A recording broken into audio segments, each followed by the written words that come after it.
Who's your emergency contact? Who should we notify in case of death? Welcome to the USP, where I spent the last 2+ decades of my life. I hope everybody had a great holiday.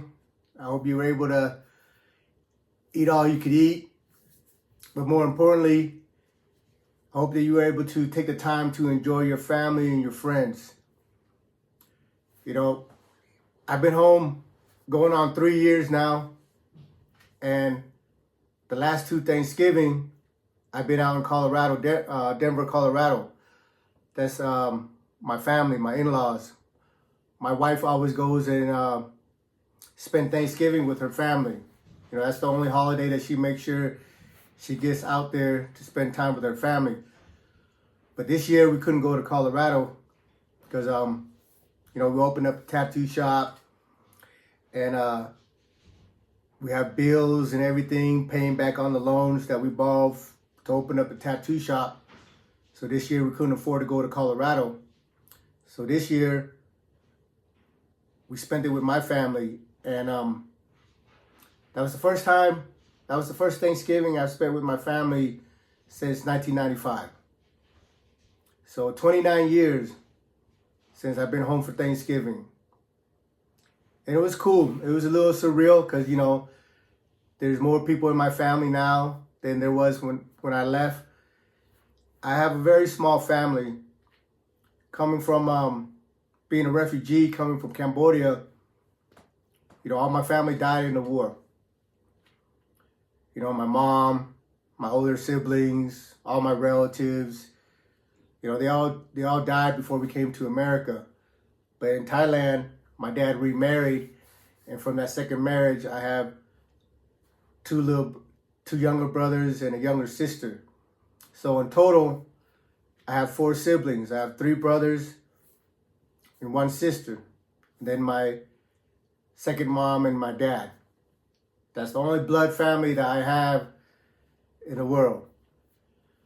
So when I left in the last Thanksgiving I spent in 95, it was just us, and I have cousins from my second mom's side of the family, which consists of 2 aunts and a male and female cousin.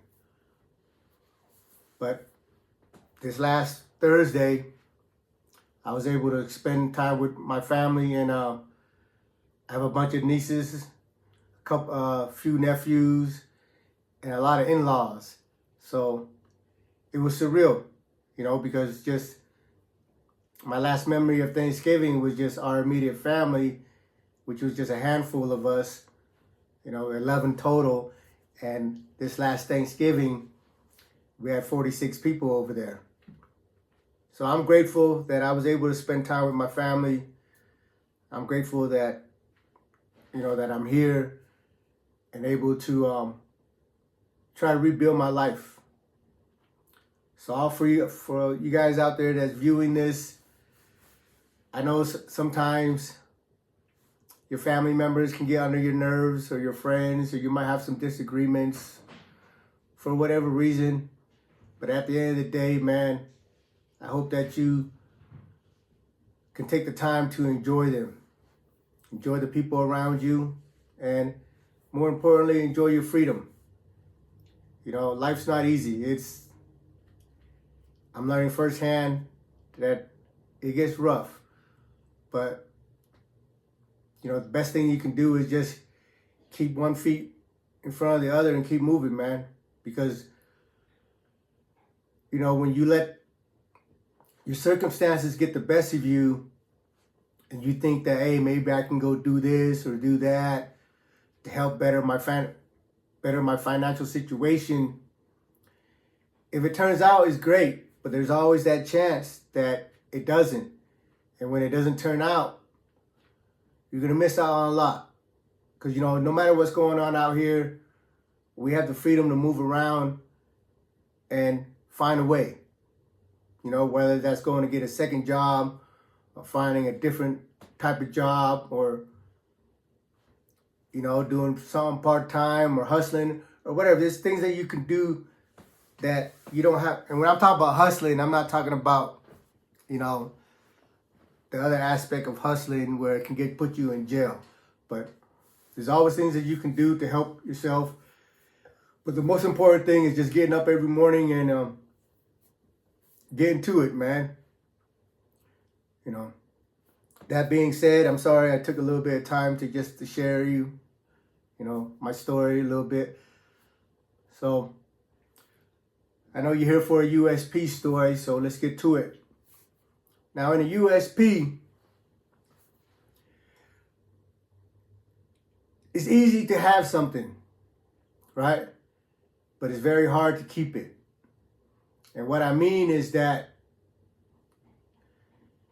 to be able to keep something, whether that's TV, whether it's your dope, whether it's your table, your hustle, whatever, you got to be willing to defend it. When I first got to Atwater, I left USP Beaumont in 2008 after they closed it down and turned it into an FCI for about 6 months. I ended up in Atwater, California. And I'm more at home on the West Coast just because I grew up in California and I grew up out here in Utah. I understand the mentality and the way things work. And I knew a lot more people that were from around my way that was doing time on the West Coast. So when I got to Atwater, I had a lot of homies over there. Everywhere I've been, I've done my time the way I wanted to do it. I've always made the best of it, never had no real issues or anything. But there's something to be said to be around people that, that you associate with, you know what I mean? And so Atwater was, I spent 7 years in Atwater. I was cool. I had practically had it my way. I ran a poker table in Atwater for 7 years. I ran football tickets. I was a yard dog. I stayed out in the yard every day.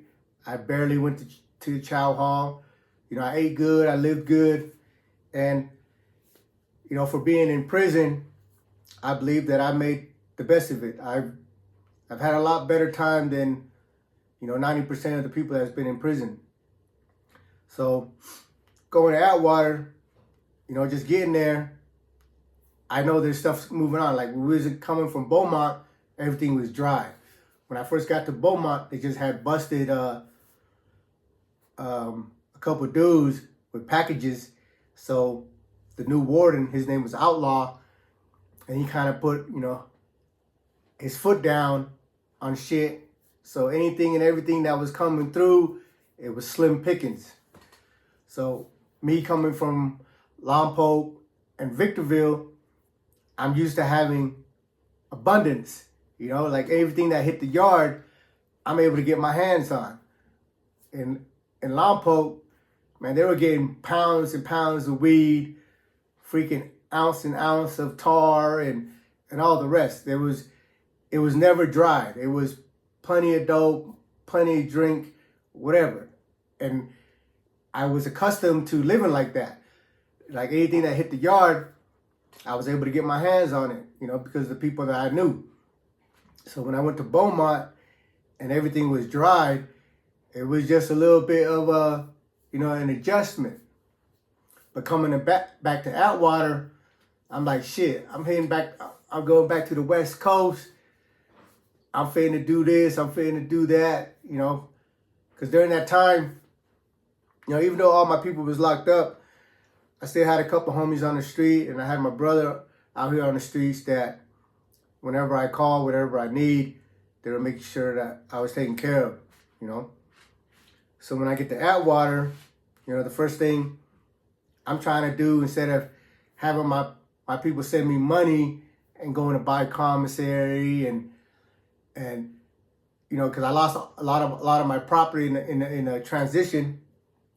Instead of trying to buy all new shoes and sweats and stuff, I was like, man, just send me some money and I'm gonna use that money to hustle.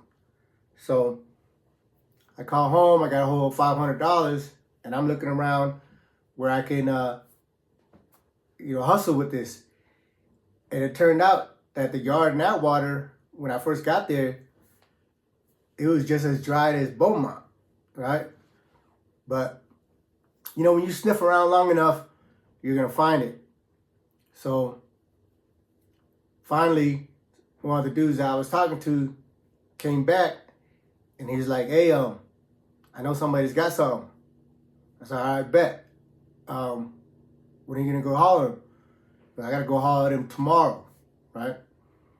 So at this time, me and the homie Billy from Utah, we're in the south side is a cell named Boxer. He kind of had the keys to the unit and maybe the yard, because in Atwater, they don't let no black hands walk that yard. I think when they agreed to open Atwater, the USP in Atwater, I think the community agreed to let the prison be built there if they didn't put any Aryan ABs over there, Aryan Brotherhood, or any Mexican Mafia, Black Hat. So, through the course of my time, there's always been a power struggle between the different branches of Mexicans, the Sureños, because there's no black hand to claim the yard that is actually there, but they got black hands that are in other penitentiaries that got soldiers there that always tell me, that's my yard, go take that yard. So back and forth, these dudes are crashing out over the course of the 7 years I was there, because they're trying to take the yard for somebody that's not even present. So really, there was never really a solidified shot caller for the Sureños that was over there. But at this time, when I first got there, they had a dude named Boxer that was in my block. And he kind of half-assed played that role, because he had his soldiers or whatever. And, so, we're just chopping it up with him or whatever. And he comes and tells me, he's like, hey, man, I heard you're looking for something. I'm like, yeah, I'm looking for something. He goes, hey, I'll come and holler back at you after lunch, right? So I said, all right, bet. So after lunch, he comes back and he's got 3 grams of tar. And at that time, 1 gram of tar in Atwater was going for $500. So whatever, I send my money, I get it, I do my thing. But but like I said, I was waiting for this other dude tomorrow that my homeboy was supposed to go holler at and let me know what he's doing, right? So later that evening, my homeboy that was trying to negotiate for me with this other dude comes back, and that's like, I'm like, what's up? Because, I can always get on the phone and get a little bit more money to do what I need to do. And he comes back, and I'm like, man, what's up with that dude? He's like, man, he got. I said, what do you mean he got? This Boxer came over here with his homeboys and jacked the dude's shit, right? So I guess the stuff that I bought from Boxer was the stuff I was going to buy from this other Mexican dude that I never met. I never met yet. Like I said, this is only my first week in Atwater. And that's the thing with the penitentiary. Having something and keeping it is 2 different things. If you don't have the means or the will to defend what you have, there's always somebody else that's going to sit in the wing and come and take that shit from you. The ones that are notorious for that is the DC dudes. There's a lot of cases, a lot of stories where 3 or 4 or 5 DCs running up in a cell on somebody and stripping them out, taking all their shit. And one of the ones I shared with you, in the beginning of my videos, back when I was doing the Atwater videos, was they had this native dude from Carolina. I don't know if it's South Carolina or North Carolina, but he was from Carolina, but he was native. He was Native American, but he didn't run native. you know. Now, if he would have ran native, that would have been a different story, because the natives that was walking the yard in Atwater, they went hard. You know, they protect their own. But he was running with the Carolinas. And being native and not running native, you know, a lot of people look at you, a lot of people, especially the other natives, look at you like you're a buster. But also other people around, unless you're just some, you know, super gangster or some, they're going to have the same perception of you, right? And there was a handful of Carolinas. Well, you know, when you hit, for you to move it, you got to talk to somebody. You know, if I got some and I'm trying to sell it, I got to talk to somebody. Now, once I talk to somebody, that person knows my business.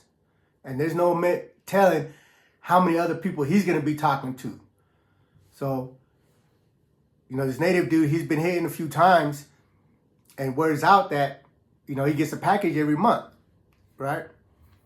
And word got to the DC that this native dude doesn't run with the natives, and he got dope, right?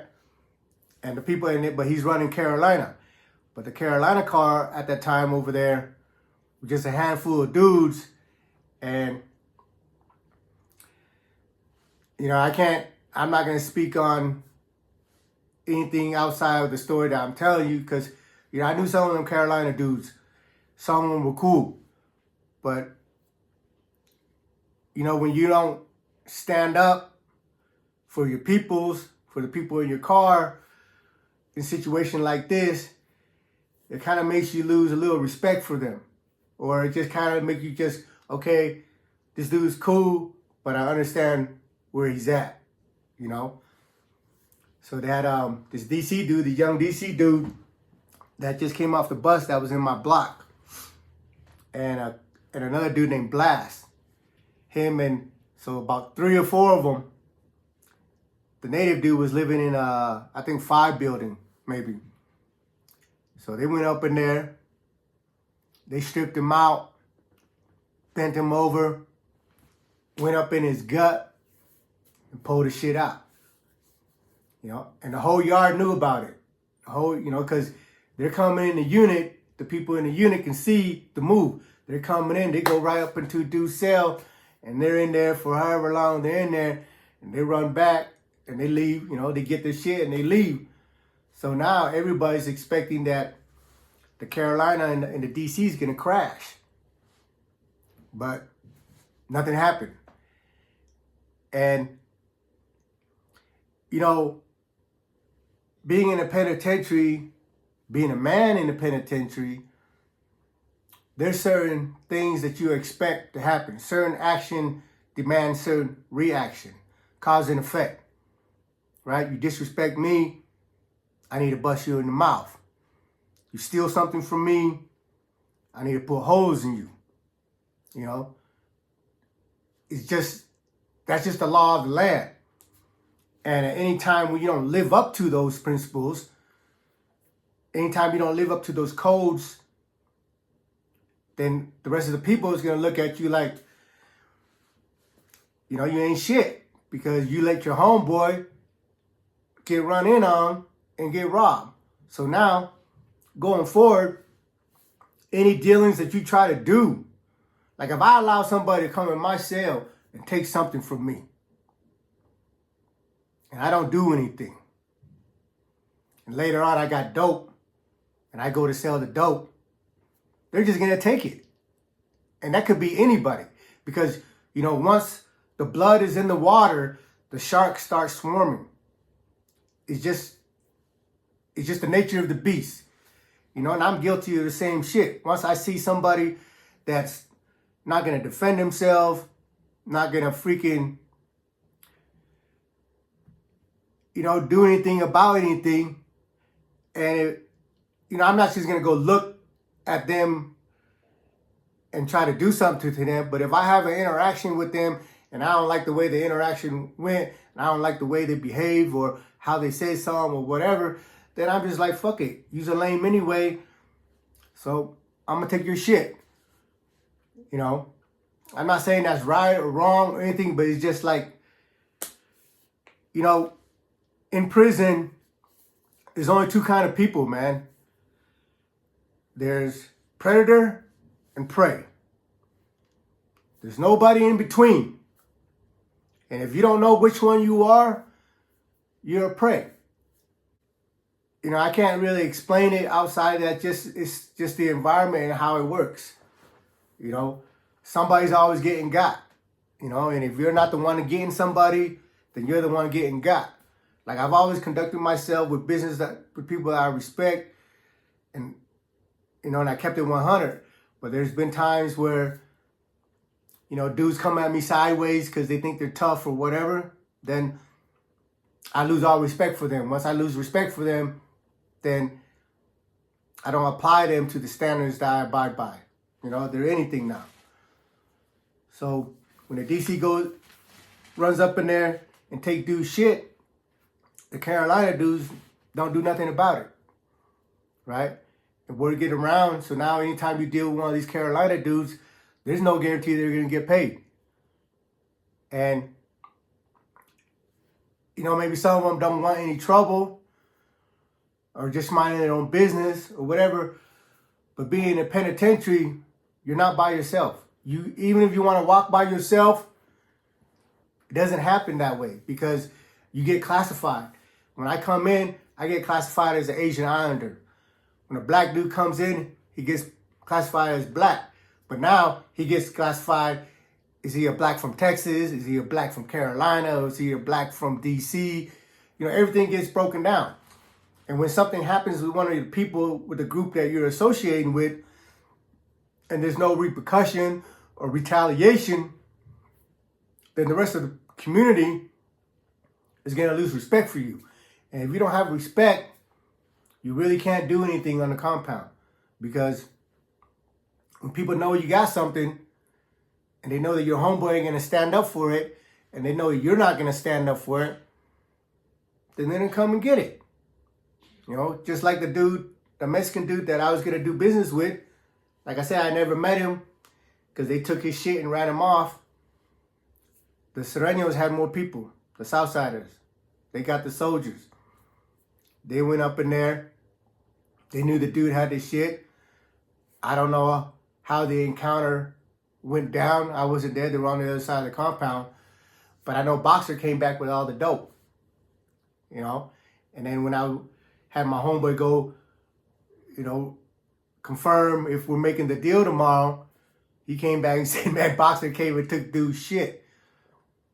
And nothing happened to Boxer, because I'm pretty sure that dude probably had a couple people that he fucked with, but they weren't willing to defend him or stand up for him. So in the penitentiary, it's easy to have something, but it's very hard to keep. You know, and that goes for everything. That goes for TVs, tables, and all the rest of it. When somebody feel like they want to move in your space and you don't stand up for it, then they're going to take your space. They're going to take your TV. They're going to take your tables. They're going to take your commissary. And they might even take your booty. You know. And you know, at the end of the day, man, it's not about having the numbers. It's not about being able to fight. It's just about standing up for yourself. When somebody do you wrong, especially if somebody comes and try to take something from you. If you want to survive the penitentiary, you're going to have to get your hands dirty. And if you don't, you're going to be a victim your whole bid. Welcome to the USP.